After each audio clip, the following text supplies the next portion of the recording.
Hi, it's Anne-Marie from Charmed Life Therapy again.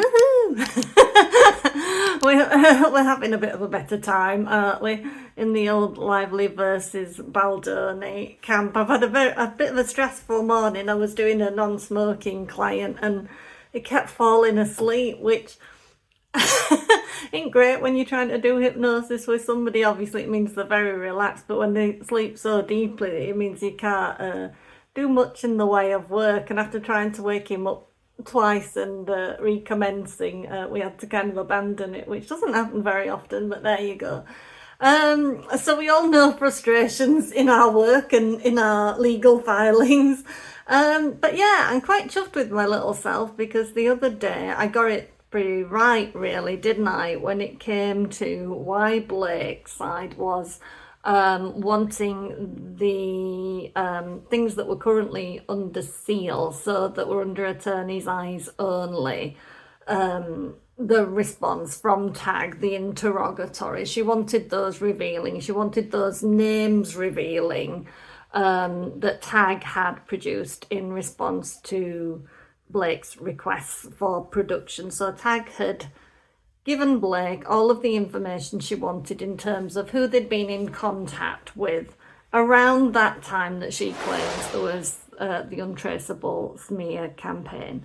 And what we kind of said the other day, or what I said was, well, this is kind of nonsense because they know. It's not like they can't see that information. Just because it's under seal doesn't mean Blake's side can't see it. They know it. They know the information. They know who were the content creators named. They know who were the legacy media people. What they were trying to say was that because it was under seal, that information, that Blake was getting attacked in the public for having subpoenaed the necessary people, was what she was inferring on, what is it, Google, X, TikTok, now YouTube, whatever it is.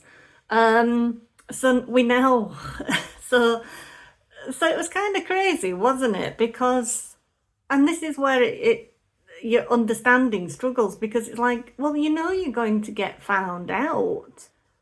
You know that there's not the same correlation, that you're going after different people in your subpoenas. They're in what tags responses are. It's so hard when they've got all these acronyms and big words to use and you're tired and you're trying to keep track of it all. But we got a lovely letter, didn't we? Another lovely Kevin Fritz special. Was it yesterday? I think this was another time I was reading it late at night and thinking, woohoo, that's a good one. Where it was placed, I mean, and it's like, I'm not sure who it was that I was watching the other day that said it. They've probably been dying to say what was in this letter for a long time, dying to say there is literally no evidence of an untraceable smear campaign. She can call it untraceable all she wants, but all untraceable means is that you couldn't find any evidence of it, and usually you can't find evidence of something because it doesn't exist. In our social media days, how is anything untraceable? In the days of the internet, how is anything an untraceable smear campaign? It's literally traced everywhere on the internet. I'm no expert, but that's my understanding of it. It's like, don't post anything on the internet that you don't want to be discovered 50 years down the line, or whatever it is. It's there forever, isn't it? So how is it ever untraceable, this smear campaign? So he got in several good digs about that, and he also clarified the reasons why it was under seal in the first place, those responses, because obviously if you're a PR firm, all of your press contacts are privileged information because they're valuable. You don't give away your sources when you're in PR or in journalism. It's just not the done thing. You don't want anybody else to pinch them or undermine your position with them. And he, merrily pointed out, did Kevin, that Leslie Sloan had argued the exact same point, that when it came to these kinds of things, sources, that it is critical to business to have them be confidential. So I believe there's been a conversation about this, the reveal of this quite some time ago. I don't believe this is something they've decided on the spur of the moment that they're going to lift, that they're not even going to fight the motion to have the AEO taken off. They're just going to go with it and let it be revealed. I think they've had this conversation long ago on Baldoni's side, that if it came to this, that it was worth the risk revealing what Tag's sources were. And as it turns out, it seems there's only one content creator that was on those responses that Tag made that has actually been one of the ones subpoenaed. And it's kind of been mooted that that's likely to be Andy from Popcorn Planet. I think we're waiting for that to be confirmed as far as I know. But it will literally be that he's reached out for comment at that time or whatever, he or whoever else it is, and they've literally just given them the blanket statement that they do, which is normal, natural process. You give them your carefully cultivated little soundbite, don't you, when a journalist asks for a response to something. It's just, there's nothing untoward in it. So all of this posturing on Blake's side, trying to blame Tag for not revealing that information, which had led to another social media backlash against Blake and another opportunity for people to davo. So to do that, what is it? I forget it.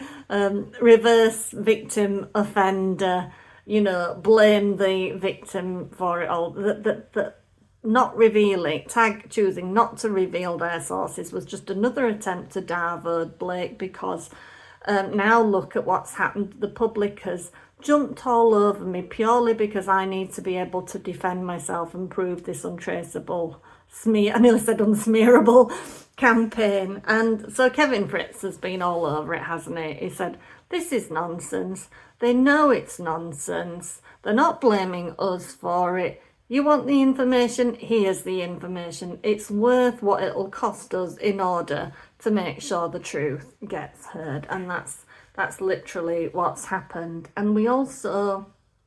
So I was quite pleased with my little self that I figured that one out, because, I don't know, I've changed a lot in the last few years. And now I have less headspace for retaining information that seems like bullshit. You know what I mean? So I have to be very judicious with what I choose to hold on to in my mind, I think, because I seem to have limited faculty for holding on to nonsense anymore. So some of this kind of goes over my head and I think, oh, I can't read this waffle and this nonsense. So I was quite pleased with myself the other day that I got it spot on, that what I was saying was actually right and accurate. So we also got the judge's response to... well, he's calling it Kassidy's motion to quash. The excellent letter that Kassidy wrote the other day, where she was saying, explain how you want us to do this, explain how this is legitimate, explain why we can't just get your stamp in a simple fashion, explain what anonymous means to you, and all of this, that wonderful letter she wrote. He's kind of accepting that as a motion to quash. And I don't know, maybe I'm wrong here, but I know she's probably thinking of it as a de facto motion to quash. I don't know, because I'm not listening to enough of Kassidy's content. I just haven't had that time and that headspace. But I didn't read that as a motion to quash. I just read that as a really intelligent way to get your point across. But he's decided, because she'd put a motion to quash in effect previously, but anonymously, and he'd said, no, that's not going on my docket. So really, I felt like the letter was more of an opportunity for her to say, you're not being fair. You're asking for things that are untoward, or she's asking for things that are untoward, and you're allowing her to do this, basically, and all of that. So anyway, Judge, some people are saying, it's a slight rap on the hand for Kassidy in a way that is kind of saying, oh, you've not kind of done it properly, but go on, I'll accept it. But I actually think that was definitely a win for Kassidy, because I definitely think he's going to be careful now, Judge Liman. I definitely don't think he will have liked what she said the other day when she called into question kind of his ethics and or his legal ethics and the way he's handling it and such. He didn't respond to any of that, but he's basically, I think, being going to be much more careful now. It's like our problem with him all along, Liman, has been this thing of he didn't want to have to put two and two together himself. He didn't want to leap to conclusions, if you like. He didn't want to see beyond the waffle and the narcissism and all the rest of it. He wanted it in very specific legal terms, plain and simple. He didn't want to do any detective work, none of that. So literally in his response to Kassidy, he's had to succumb and say, all right, I get your point. That's how I take it. It's like, I can't fight this one. I can't argue with this one because I don't want this conversation expanding as to how it's being handled. So he's kind of just saying, I'll accept that as a motion to quash. That's how I see it. And then Kassidy's done that good response whereby she says, hang on a minute, Judge. Don't accept that too soon. I'd rather we leave it till July 30th because hold your horses, I might have a whole lot of other stuff to slam on there too. That's how I read it. I could not be being accurate, but I think it's like Kassidy saying, you think that was a good job? I can do even better. That's how I'm reading that one. It'd be interesting to see. And of course, everybody else has to kind of get theirs back too. And I noticed Perez Hilton's having quite a bit of fun with it. I think coming across as if he's being very helpful, I would imagine, with Ezra Hudson and team, meanwhile plaguing them and annoying them and the rest of it, whether you like Perez or not. It's not always a bad thing to have a narcissist in your camp when you're team Baldoni, because they don't mind annoying people and inflaming people and the rest of it, and having a bit of fun with it and the rest of it. We kind of possibly need somebody that admits to being a narcissist on our side just to balance things out a little bit. So I kind of just was quickly checking things before I popped on because, like I said, I kind of have to fit in doing these things amongst everything else that I'm trying to do. But I notice now that there is something new in the Texas case. So that is Jed Wallace as the plaintiff versus Blake Lively as the defendant. And it's so they're arguing now about the schedule for discovery or setting a schedule for discovery because Blake doesn't want to be in this case whatsoever. She never wanted to be in this case in Texas. She's hoping something's going to happen in the other cases that means she can get out of this case in Texas. So she's stalling, as she has done all along. So there's this letter now on the docket in that Texas case. So this is from Blake's side of things. So defendant Blake Lively files this response to plaintiff's motion for an order requiring the parties to confer and submit a proposed scheduling order to the court, and shows the following. Both parties agree with requesting that the court hold an initial status conference. Despite this, plaintiffs have filed a motion to compel asking the court to mandate that the parties engage in a Rule 26F conference. I guess that's a meet and confer, isn't it?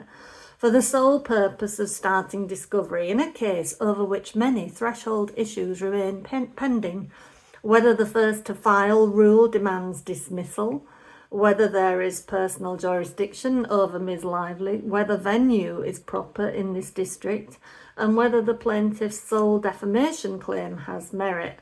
See defendant's motion to dismiss the amended complaint, docket 26. Judge Liman has squarely addressed the merits of the claim brought by plaintiffs herein, which is for defamation arising out of Ms. Lively's filing of a CRD complaint. And that court basically held that there is no cognizable claim for defamation because the statements made therein are privileged as a matter of law. See Lively versus Wayfarer and the relevant document. The statements in Ms. Lively's CRD complaint are privileged. and referring to the fact that the judge dismissed the claims brought by plaintiff's employers based on statements made in Ms. Lively's CRD complaint. So plaintiffs here further refer to their multiple attempts to engage Ms. Lively's counsel in a conference when counsel has heard nothing from plaintiffs since the week of June 16, when counsel was out of the country. Instead, plaintiffs have focused their attention on the first filed case in Southern District of New York, engaging in a multitude of filings involving discovery disputes and refusing to produce plaintiff Wallace for a deposition. So she, I think we've been over this time and time again over depositions, haven't we?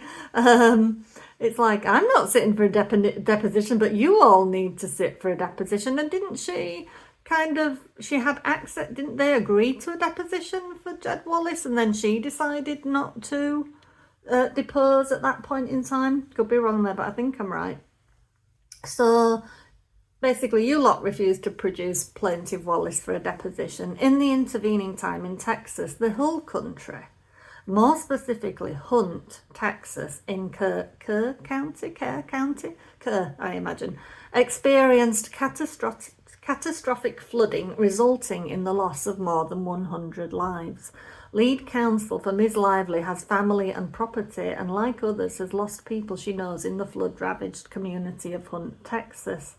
Now, obviously, that's not good, is it? Quite clearly, but it's interesting, isn't it? Because it very much reflects back what happened in California at the time all of the filings were going on in there, and the situation that was happening with people's homes burning down and people losing loved ones and losing jobs and all the rest of it. It's like, can you please get your own arguments about all of this crap? I know it's like possibly a valid argument, but lost people she knows, what does that mean? You know what I mean? And it's like, somebody has to be, if you have to be absent from your job for whatever reason, and it's a responsible kind of job, somebody somewhere has to step up and take over, don't they? Or whatever it is. You can't just abandon everything. But still, after a month of silence, plaintiff's counsel reached out by email on July 17th, imposing an arbitrary deadline for a response of the next day at noon, despite being advised that counsel was out of town with intermittent connectivity. Fortunately, Miss Lively's counsel was able to respond to the arbitrary demand by noon the next day and sent the following email. Hi Carl, I hope you are doing well. I'm out of town at the moment and have intermittent internet, but I'm not opposed to requesting a status conference as long as it is at a mutually convenient time. We do not agree to scheduling a Rule 26F conference at this time because we do not believe that discovery should occur in this matter until after the court determines if the case is properly before it. If y'all are putting together a motion, we would appreciate the opportunity to review prior to filing.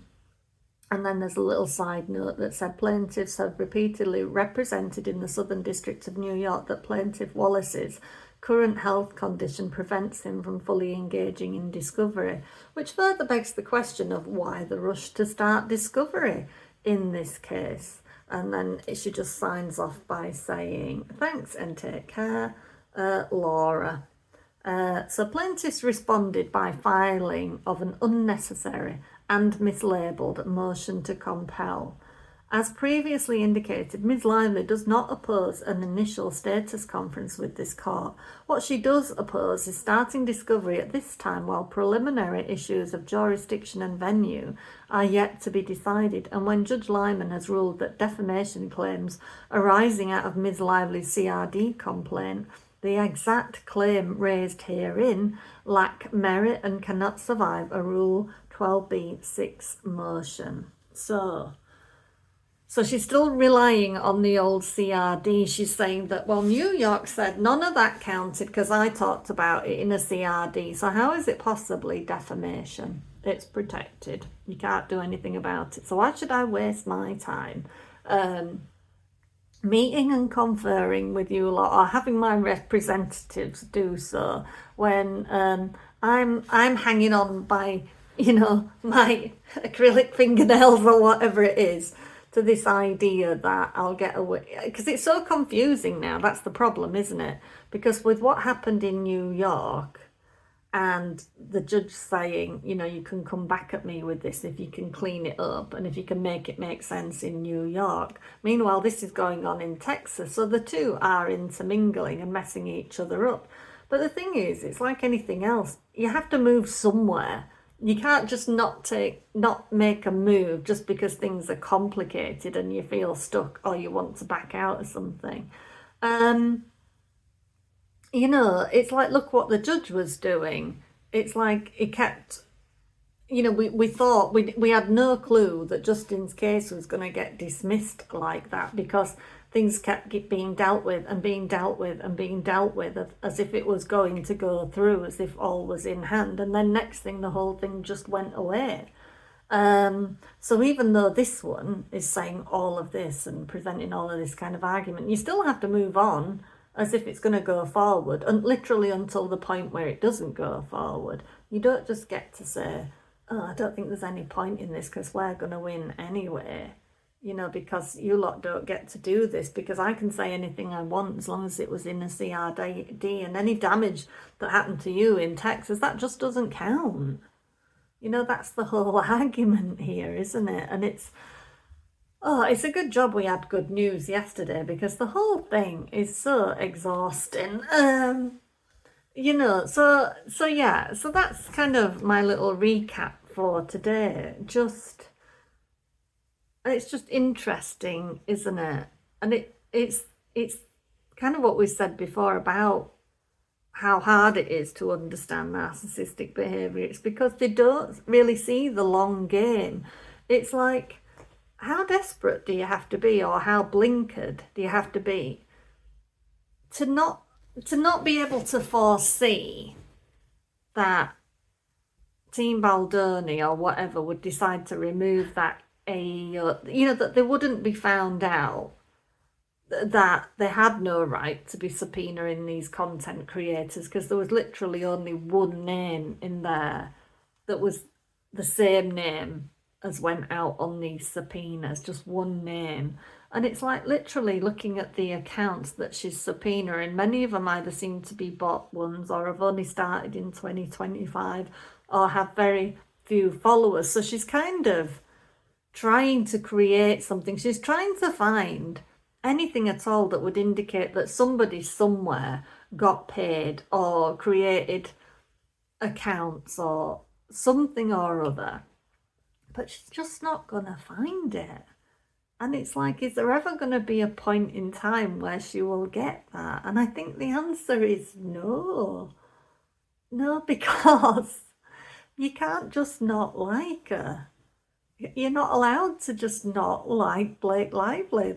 It literally is the whole problem. That's why it's so tiring. Because it's like literally going and banging your head against a brick wall, isn't it? So I hope they got real pleasure, Kevin Fritz and team, yesterday, from being able to send that letter and put it so plainly, and the sign off they did, where they literally say, we're willing to do this, we're willing to unseal this document on the terms that Blake Lively will finally stop calling it an untraceable smear campaign, because it simply does not exist. And no matter how much time you give her, how many delays you give her, how many people you allow her to subpoena, she's just not going to find it. And the reason we're so confident about that is because it never happened in the first place. It's like, full well that if Justin Baldoni was some kind of serial harasser of women, other women would have come to the fore by now. An army of other women would have presented themselves if that had been revealed and it was true. So what are we saying here? That Blake Lively was so special, so unique, so easily compromised, if you like, that it was just this perfect storm for Justin Baldoni to experiment with what it would feel like to be an SH of women, but specifically only Blake Lively, because it makes perfect sense to target Blake Lively, who has a powerful husband, so powerful he can tinker with your script without permission, who had a best friend in Taylor Swift, who had Sony Pictures Studios in the palm of her hand, or movie distribution, whatever. It makes total sense, because people that do SH, it's, it goes along with the R word, doesn't it? It's about power as much as something, knowing you can do something to somebody and there's very little they can do about it. So if you're going for your first time offence of deciding to try out SH on a woman, you're exactly going to target Blake Lively, aren't you? Because why wouldn't you want to? She's so wonderful. Never mind worrying about all that power that she wields, or how she could devastate your life, or how she could make sure you lost your age and all that. Justin Baldoni was obviously quite dumb, wasn't he? Choosing the first person he'd ever decide to SH in Blake Lively. Come on. At what point is this gonna really get sensible now, That's my point of view anyway. I think I need to go treat myself to a little glass of wine or something. It's like, it's all right me hypnotising people. I end up coming off of it and I'm like, full of adrenaline now because I've got through it and I've sorted it out and all the rest of it. So sometimes, like I say, it doesn't happen very often where I get cut off in the middle of hypnotherapy, or you can't finish a session. But it kind of leaves you hanging as a hypnotherapist if you can't finish it off and you can't, complete the work. So then I've got energy to expend. So if I've not made a lot of sense here, that's possibly the reason why. But yeah, it's a good day, good evening yesterday when all of this comes back, because I think you just get that wave of relief pass over you. That's that kind of common sense has come to the fore a bit. And you don't realise what tension you're carrying in your body or what these things mean to you until you get that moment of relief and you think, this is how it's meant to feel, isn't it? This is how life's meant to feel. It's not meant to feel all contracted and heated and all the rest of it. It's meant to feel loose and flowy and light and like a breath of fresh air and the rest of it. Oh dear, so we'll just have to stay tuned and see what happens next with as these motions to quosh, I guess, continue to come in, to see where that goes, to see whether Blake Lively tries to continue her pursuit of Jed Wallace in New York. Interesting to see. It's almost like a game of chicken, that one, isn't it? Are you going to release me from Texas, or am I going to release you from New York, or are we both going to try to keep both cases going? But the one thing that's not going to work in that scenario is not meeting and conferring with each other, as far as I can tell. So yeah, that's it for now. So drop me a comment below if you agree, disagree, if you've got a better perspective on it, if you can enlighten me in some way. I'm always happy to hear from you and listen to your points of view. And please do hit that like and subscribe and share if you're enjoying this content at all. And I will see you later. Bye bye.